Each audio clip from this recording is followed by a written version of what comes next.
India জোটের virtual বৈঠকে আজ উপস্থিত থাকবেন না মমতার তৃণমূল দল, এমনটাই জানা গেল পশ্চিমবঙ্গের তৃণমূল দল থেকে প্রাপ্ত সূত্রের খবরে।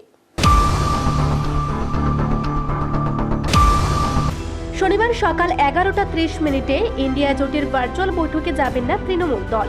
পশ্চিমবঙ্গের তৃণমূল দল থেকে প্রাপ্ত খবরের ভিত্তিতে জানা যায়, শুক্রবার বিকেল 5টায় ইন্ডিয়া জোটের কংগ্রেসের আধিকারিকের তরফ থেকে তৃণমূলকে জানানো হয় যেন অন্যান্য দলের প্রধানদের সাথে তৃণমূল দলের সুপ্রিমোও যেন শনিবার সকাল 11:30 উপস্থিত থাকেন ইন্ডিয়া জোটের ভার্চুয়াল মিটিংয়ে আসন্ন লোকসভার আসন সংখ্যা ভাগাভাগির আলোচনায়। কিন্তু পশ্চিমবঙ্গের মুখ্যমন্ত্রী মমতা ব্যানার্জি আগে থেকে ঠিক করে রাখা কর্মসূচির কারণে উনি ইন্ডিয়া জোটের ভার্চুয়াল মিটিংয়ে শনিবার সকালে উপস্থিত থাকতে পারবেন না বলে জানিয়ে দেন।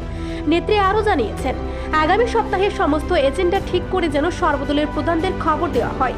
16 ঘন্টা পূর্বে কংগ্রেস থেকে ডাকা ইন্ডিয়া জোটের ভার্চুয়াল মিটিংয়ে থাকার কোনো মতে ভালো নজরে নিচ্ছেন না মমতা বন্দ্যোপাধ্যায়। তবে তৃণমূল দল থেকে জানানো হয়েছে, তৃণমূল দল ইন্ডিয়া জোটের প্রতি দায়বদ্ধ।